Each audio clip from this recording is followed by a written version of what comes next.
Welcome, focused learners, to this explainer. If you're preparing for the Cambridge Computer Science exams, and we're talking about syllabuses like 9618, 0417, 0478, 0983, 0984, 2210, or even 9713, you already know exactly how demanding it can be. We are looking at a high-stakes environment here. Honestly, it can feel like navigating an absolute wasteland of tricky questions, complex algorithmic puzzles, and rigorous grading structures. It's like Mad Max out there. But today, we're going to conquer those past papers. We're going to map out the ultimate exam strategy by looking at the material purely through the eyes of the senior examiner. To kick things off, let's look at a real Cambridge past paper question. Imagine two students taking this exam. We'll call them Alex and Sam. Now, Alex is a hard worker, but Alex overloads their answers with raw computer science facts, spitting out everything they memorized, but with zero actual analysis. Sam, on the other hand, rushes under pressure and completely misses the specific command word requirements in the question. Both of them walk out of the exam hall feeling confident, but when the results come back, their papers are covered in red pen marks. By the end of this session, you'll know exactly why they lost those marks, and more importantly, you'll have a clear, structured blueprint for claiming that grade treasure. Look at this quote right here. The difference between a B and an A in computer science often comes down to how well you understand bus topology. Now, you might be wondering, why bus topology of all things? Well, it's not just about memorizing facts about cables, nodes, and terminators. Honestly, it's the perfect microcosm for how Cambridge assesses your depth of knowledge. When Alex writes an answer, they just list isolated facts about data collisions. But as subject specialists and examiners note, understanding the advantages and disadvantages of a bus topology isn't just a basic fact check. It requires you to demonstrate exactly what senior examiners are desperately looking for: the ability to analyze trade-offs, identify edge cases, and apply those theoretical foundations to highly specific, unfamiliar contexts. That leap, from just knowing what a cable is to explaining why it fails in a high-traffic corporate network, that is exactly what awards those A-star marks. Okay, let's dive into our roadmap for today. First, we'll cover core principles. Second, the procedural framework. Third, the top 3 examiner traps. Fourth, algorithmic trade-offs. And finally, the ultimate blueprint. We're going to approach every single one of these steps purely through the examiner's lens, so you know exactly how to play the game. Moving right along into Section 1, Core Principles, Escaping the Rote Learning Trap. Let's get into the mindset you need to succeed. This is the single biggest pitfall for candidates taking any of these computer science syllabuses. It is incredibly tempting to just memorize a textbook list of advantages and disadvantages. But remember Alex? When you overload your answers with raw facts without any actual analysis, the examiners simply cannot award you top marks. We absolutely have to shift from rote memorization to genuine, adaptable, conceptual understanding. The Cambridge syllabus explicitly emphasizes that top-performing candidates excel at connecting fundamental principles to completely new, unfamiliar contexts. This is where you need to look at command words and apply the Peel framework. That's point, evidence, explanation, and link. Top students structure their answers by making a point, backing it up with evidence from the scenario, explaining the computer science theory, and linking it back to the question. So I'm going to give you a quick challenge. Imagine 2 answers on the screen. One just lists bus topology facts. The other uses PL to explain why a bus topology is terrible for a specific bank's network upgrade. You have 30 seconds in your head to spot the difference. Ready? Look for the explanation, look for the link back to the bank. The one that connects the theory to the bank's specific data is the winner every single time. Before we continue on to exactly how examiners grade this, subscribe to our YouTube channel Ace the Exams at acetheexams_IGCS to excel in your Cambridge examinations. Click that subscribe button and hit the bell icon right now. All right, to really master this Peel structure, you need to understand exactly how you are being graded.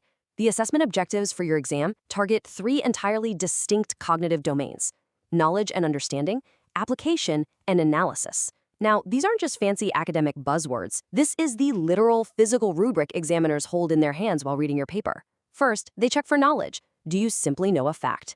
Second, application. Can you apply that fact to the specific problem given, like Sam failed to do by rushing? And third, analysis. Can you critically evaluate the outcome?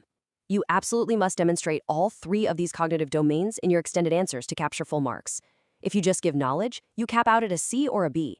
It's the application and analysis that push you into that A-star territory. Let's move to Section 2, the procedural framework and method mark strategy. This is the practical methodology you need to actually solve complex past paper problems, shifting from theory to execution. Here is the exact chronological sequence you should follow for every complex problem. This is our computer science success blueprint. Step 1, deconstruct the question. You have to identify exactly what is being asked. What is the command word? Is it describe, evaluate, or explain? Step 2, extract relevant data. Pull out the specific variables from the prompt, like the network size, the data volume, or the hardware constraints. Step 3, execute the analysis using clear notation and appropriate data structure selection. Step 4, verify results and check for reasonableness. Let's think back to our students Alex and Sam. If we sat down with them and rewrote their answers live using this blueprint, we'd see a massive transformation. We take Alex's raw facts and force them through Step 2 and Step 3, extracting the scenario data and executing a real analysis. We take Sam, who rushed, and force them to do Step 1, literally circling the command word before writing a single thing. Imagine a 60-second visual timer right now. If you took one of your old flawed answers and applied these 4 steps, you'd watch your red pen marks transform into green check marks. Following this standardized step-by-step sequence proves to the examiner that you are applying rigorous algorithmic thinking rather than just panicking and guessing. And this brilliantly illustrates a massive examiner alert, the method mark strategy. Marks are awarded for the process, not just the final outcome. You must always show you're working. In computer science, whether you're tracing an algorithm, converting binary and hexadecimal, or mapping out a network topology, if your final execution fails or your conclusion is slightly off, documenting your step-by-step process captures vital method marks. The examiner actively wants to see your logical decomposition. Showing your work can quite literally save your grade boundary. Stop scrolling. Subscribe to our YouTube channel Ace the Exams at acetheexams_IGCSE to excel in your Cambridge examinations. We've helped thousands of students improve by 2 to 3 grade boundaries. Join them right now by subscribing to @acetheexams_IGCSEs and turn on all notifications so you never miss our weekly exam strategy sessions. Okay, jumping into Section 3, Top 3 Examiner Traps. We've looked at what you should do, but now we need to look at what you must absolutely avoid to protect your hard-earned marks. Pose this question directly to yourself right now. Where do top-performing candidates actually lose marks in the exam? You might think it's because they just don't know the material, right? But often, it's the A-grade students who stumble on very specific, predictable hurdles. We dug into the actual Cambridge Principal Examiner reports, the documents where the chief examiners literally complain about what students did wrong that year. The data is fascinating. Let's do a quick data scan challenge. If I put a complex chart of examiner deductions on the screen and gave you 60 seconds to find the core trend, you know what you'd see? You'd see that students aren't losing points on definitions. They are losing points on context. These reports highlight 3 highly specific traps that catch even the most prepared students completely off guard. Let's break down these top 3 warnings straight from the grading room. Trap number 1, using the wrong formula or algorithm for the given context. Trap number 2, forgetting to check boundary conditions in edge cases. And trap number 3, the absolute biggest one, providing generic answers that lack the specific context given in the question. Let's play Find the Flaw. Listen to this sample paragraph.